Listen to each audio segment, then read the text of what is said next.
Hello बच्चों, क्या हाल चाल है तुम लोगों का। आज मैं तुम लोगों को हिंदी इलेक्टिव सब्जेक्ट की 99% कॉमन क्वेश्चन देने वाली हूँ, जो इस बार HLC 2026 में जरूर आने वाला है। तुम लोग अगर अभी तक मेरी चैनल को सब्सक्राइब नहीं किया तो जल्दी जल्दी सब्सक्राइब कीजिए और वीडियो को बिना स्किप के एंड तक देखिए। तो चलो हम वीडियो को स्टार्ट करते हैं।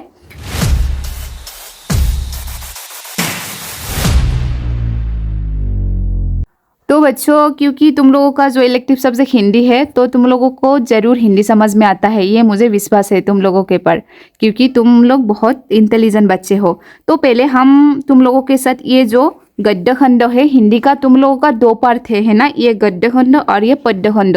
तो तुम लोगों के इस वीडियो में हम गद्य खंड हम तुम लोगों के साथ शेयर करेंगे। इसका कौन सी 99% कॉमन क्वेश्चन आने वाले हैं। तो पहले हम इस गद्य खंड के बारे में बोलते हैं कि यहाँ पे हमारी कितना चैप्टर है, 6 चैप्टर है ना। नीम की ईंट, छोटा जादूगर, नीलकंठ, फोलाराम का जीप, चरक की बात, सिद्धियों की अनूठी दुनिया। ठीक है से, ठीक है। तो इसमें हमारे कितने नंबर आने वाले हैं, तो ये जो एक नंबर है ना नीम की ईंट, यहाँ से तुम लोग को 5 मार्क्स आने वाले हैं। और ये जो छोटा जादूगर है इससे तुम लोगों को भी 5 मार्क्स आने वाला है। नीलकंठ से तुम लोगों को 10 मार्क्स आने वाली है, तो इसको अच्छे से देखना। फोलाराम का जीप से तुम लोगों की 3 मार्क्स आने वाला है। चरक की बात से तुम लोगों को 5 मार्क्स आने वाला है। और सिद्धियों की अनूठी दुनिया से तुम लोगों को 4 मार्क्स आएंगे। तो तुम लोग इस वीडियो को अच्छे से देखिए, ठीक है। तो मैं पहले कॉमन देने से पहले मैं तुम लोगों को ये बात बोलती हूँ, क्योंकि ये जो तुम लोगों की चैप्टर की पहले में ये जो लेखक होते हैं, मतलब गद्य लिखने वाले जो लेखक लेखिका होते हैं, तो उन लोगों के विषय यहाँ पे हमें स्पष्ट रूप से दिया होता है ना। क्योंकि ये देखो जो इसका जन्म कब हुआ था, मृत्यु कब हुआ था, तो 26 चैप्टरों में तुम लोगों की ये सब कुछ दिया गया है।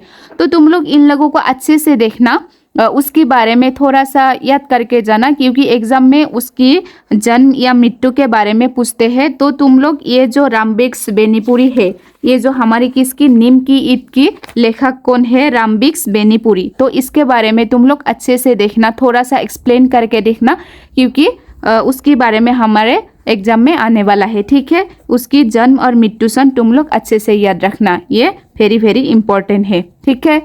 तो अब हम आते हैं प्रश्न के तरफ कि कौन प्रश्न आने वाली है। तुम लोग पहले मैं ये बता रही हूँ कि क्योंकि ये किताब थोड़ी गंदी है, देखा ना तुम लोगों ने कितना ये पेन से कितना मतलब ये स्याही लग रही है।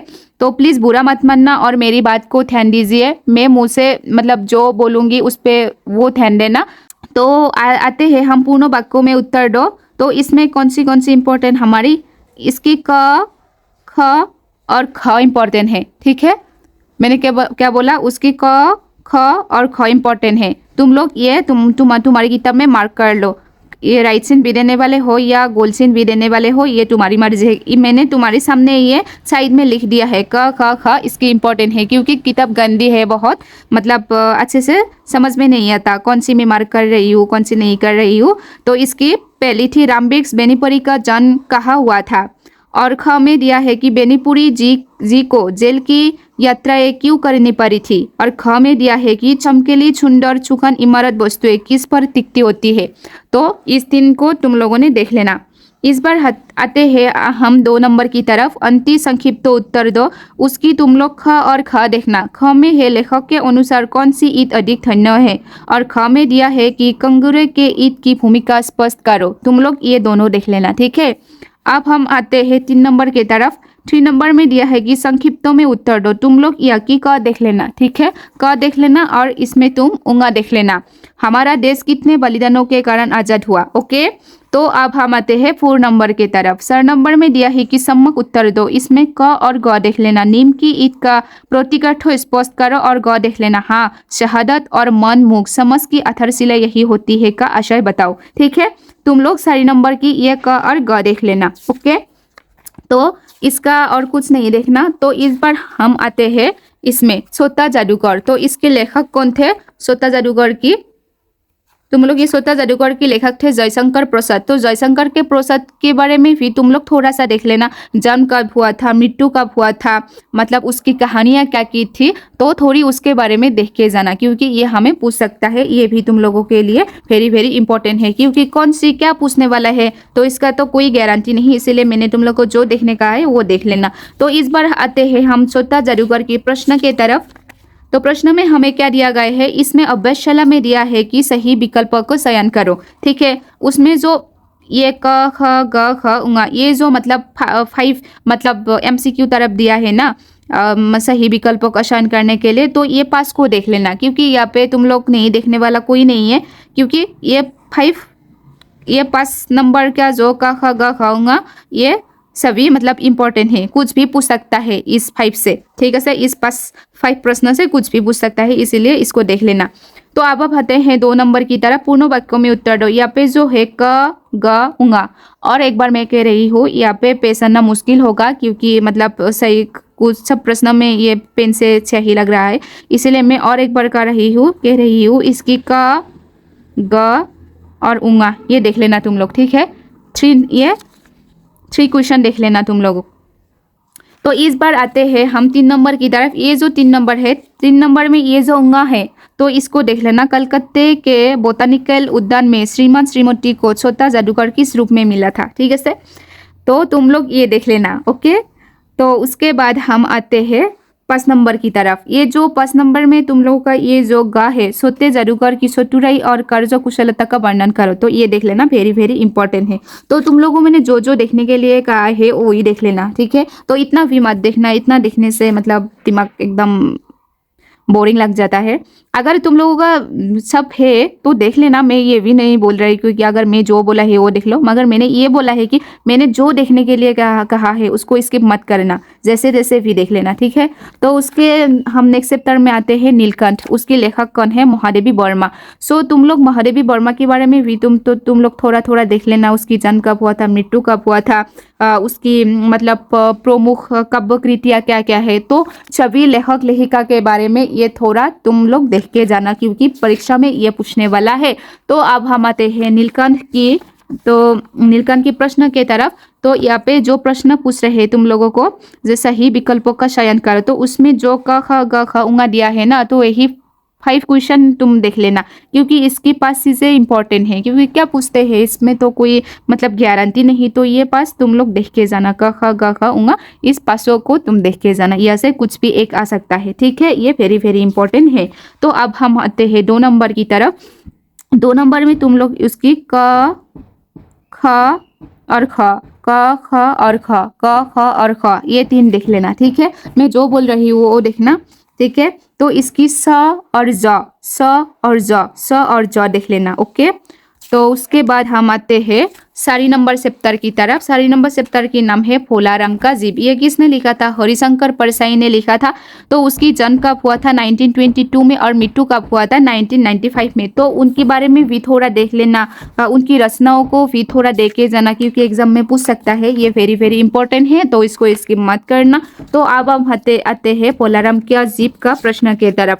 क्या प्रश्न आने वाली है, यहाँ पे जो सही विकल्पों का चयन कर अभ्यासमाला के है, इसमें सार है क ख ग ख, तो तुम लोग इस सार को ही देख के जाना, क्योंकि यहाँ से कुछ भी आ सकता है। तो इस बार हम आते हैं 2 नंबर की तरफ। पूर्ण वाक्यों में उत्तर दो, या कि तुम लोग क ख ख देख लेना, क्योंकि ये इंपॉर्टेंट है। उसके बाद हम आते हैं 3 नंबर की तरफ। 3 नंबर की तुम लोग ये जो ख है ना, फुलाराम की पारिवारिक स्थिति पर प्रकाश डालो, तो वो देख लेना। और 4 नंबर की तुम लोग ये क देख लेना, दरखास्तें पेपरवेट से नहीं दबती, आशा स्पष्ट करो, तो ये बहुत इंपॉर्टेंट है 2026 के लिए, तो इसकी मत करना। उसके बाद हम आते हैं 5 चैप्टर के तरफ। 5 चैप्टर है हमारी सड़क की बात। तो उसकी तुम लोग को किसने लिखा था, रविंद्रनाथ ठाकुर ने लिखा था। तुम लोगों को तो रविंद्रनाथ ठाकुर के बारे में तो पता ही है। तो उसकी जन्म कब हुआ था, मृत्यु कब हुआ था, उनकी परिवरिश और उनकी क्या क्या ग्रंथ कहानियाँ लिखते थे, तो उसके बारे में भी थोड़ा बहुत देख लेना। तो ये वेरी वेरी इंपॉर्टेंट है, तो उसको इसकी मत करना। ओके, तो अब हम आते हैं सड़क की बात की। प्रश्न के तरफ ये जो तुम लोगों का अभ्यासमाला है, अभ्यासमाला में एक शब्द में उत्तर दो, तो उसकी तुम क को देख लेना। गुरुदेव रविंद्रनाथ ठाकुर किस आख्या से विभूषित हुए हैं, तो ये तो तुम लोगों रविंद्रनाथ की ठाकुर में बारे में तुम लोगों ने मतलब क्लास 6, 7, 8, 9, 10 में कितने पढ़े थे ना, तो उसके बारे में पता ही होगा ज़रूर। इसके क और उंगा देख लेना, ठीक है, क और उंगा देख लेना। तो 2 नंबर की ये जो ग है, ग देख लेना। तो ये 3 नंबर की ये जो स और ज है, स और ज वो देख लेना। 4 नंबर की ख और उंगा देख लेना, ठीक है। और ये 5 नंबर की ओनली क देख लेना, 5 नंबर की क, और ये 6 नंबर की ग देख लेना, 6 की ग देख लेना, ठीक है। तो इस बार हम आते हैं 6 चैप्टर की तरफ। 6 नंबर चैप्टर हमारी क्या है, सिद्धियों की अनूठी दुनिया, ठीक है, सिद्धियों की अनूठी दुनिया। तो इसके बारे में हम ये जो इसकी जो क ख ग ख उंगा है ना, तो ये 5 चीज़ें तुम लोग देख लेना, क्योंकि ये 5 ही इम्पोर्टेंट है, क्योंकि इसमें से कोई भी दे सकता है, कोई भी मतलब आने वाली है, तो ये 5 को ज़रूर देख के जाना। तो ये जो 2 नंबर है, 2 नंबर की संक्षिप्त उत्तर दो, तो इसमें तुम लोग क और उंगा देख लेना, ठीक है। इसको तुम लोग छोड़ना मत, ये देख के ही जाना। ये जो 3 नंबर है, 3 नंबर की ये ख देख लेना, ठीक है। और ये जो 4 नंबर है ना, 4 नंबर की ये क ख ग, इस तीनों के देख के जाना, क्योंकि कोई भी दे सकता है। मुझे मतलब ये तीनों क्वेश्चन वेरी वेरी इंपॉर्टेंट लग रहा है, ओके। तो ये तुम्हारी फाइनली ये जो गद्य खंड है, गद्य खंड की फाइनली मैंने कंप्लीट किया है। और तुम लोगों को मैं इसमें और एक मतलब रिक्वेस्ट करती हूँ, तुम लोग क्या करना, इस गद्य को ना पहले अच्छे से समझ लेना माइंड में, ठीक है। अगर माइंड में समझ लोगे तो जो भी क्वेश्चन होगा तुम उसको बना के भी लिख सकते हो, क्योंकि इतना मुखस्त करने का भी मतलब इतना भी आसान नहीं है। तो मैं इसको तुम लोग को हाथ जोड़ के कहती हूँ, इसके अच्छे से पहले समझ लेना, तो उसके बाद जो भी क्वेश्चन आए तो उसको एग्जाम में फाड़ देना, ठीक है। तो अभी हम आते हैं पद्य खंड की तरफ। पद्य खंड में भी सेम है, इसमें जो पद्य है क्या है, ये साखी। तो साखी की तुम लोगों ने क्या, ये जो कबीरदास है, कबीरदास ने लिखा था साखी को, तो इसको पहले कबीरदास के बारे में अच्छे से देख लेना। उसकी जन्म कब हुआ था, मृत्यु कब हुआ था, उसकी मतलब कौन सी मतलब ग्रंथों है, तो इसके बारे में अच्छे से थोड़ा बहुत देख लेना, क्योंकि ये इम्पोर्टेंट है। तो और ये जो साखी कविता है ना, तो उस कविता की मूल भाव को पहले अच्छे से समझ लेना। अगर मूल भाव समझ में आई तो मतलब सारी क्वेश्चन तुमकी हो गई। तो अभ्यासमाला में आते हैं। अभ्यासमाला में ये जो 1 नंबर का जो क ख ग ख उंगा है ना, तो तुम ये सारी सभी देख लेना, क्योंकि कोई भी आ सकता है, ये सभी वेरी वेरी इंपॉर्टेंट हो। तो 2 नंबर की तरफ आते हैं। 2 की ये ख और ख देख लेना, ठीक है। 3 नंबर की क ग उंगा, क ग उंगा, ये 3 देख लेना। और 4 नंबर की ये ख देख लेना, ठीक है। तो इस बार हम आते हैं 8 नंबर की तरफ। 8 नंबर में है पद्यत्र। पद्यत्र किसने लिखी थी, मीराबाई ने। तो मीराबाई के बारे में थोड़ा बहुत देख लेना, जन्म कब हुआ था, मृत्यु कब हुआ था, उसने क्या लिखी थी, तो उसके बारे में थोड़ा बहुत देख के जाना। ये वेरी वेरी इंपॉर्टेंट है। मैंने पहले से ही तुमको बोला था कि लेखक लेखिका और कवि के बारे में तुम लोग देख के जाना। तो ये जो पद्यत्रय है उसके मूल भाव अच्छे से समझ लेना, क्योंकि मूल भाव आने से ही हम कविता की प्रश्न उत्तर कर सकते हैं। तो इसमें जो हाँ या नहीं में उत्तर देने को कहा है, तो उसको देख लेना, उसको स्किप करने की कोई बात नहीं है। हाँ या ना उसको क्या मतलब छोड़ने की कोई बात नहीं है। तो इस वेरी वेरी इंपॉर्टेंट है। और ये जो 2 नंबर है ना, 2 नंबर की ये ख और ख देख लेना, 2 नंबर की ये ख और ख देख लेना। 3 नंबर की ये क और ख देख लेना, 3 नंबर की क और ख देख लेना। ये जो 4 नंबर है, 4 नंबर नहीं देखना है। ये जो 5 नंबर है, 5 नंबर की ये क ख ग देख लेना, 5 नंबर की क ख ग ये देख लेना, ठीक है। ये जो तो इसके बारे में हो गया, इस चैप्टर की हो गई। अब हम आते हैं चैप्टर 9 के तरफ। चैप्टर 9 में हम क्या दिया है, जो बीत गई, मतलब जो बीत गई। ये कविता तुम लोग अच्छे से उसके मूल भाव समझ लेना, तो उससे जो भी क्वेश्चन आए एग्जाम में एकदम फाड़ देना, ठीक है। तो उस कविता को किसने लिखा था, हरिवंश राय बच्चन। तो हरिवंश राय बच्चन के बारे में थोड़ा बहुत समझ लेना, कि इसमें जन्म हुआ था, कब मृत्यु हुआ था, और उनकी ग्रंथों क्या थी, उसने क्या क्या कहानी या रचनाएं लिखी थी।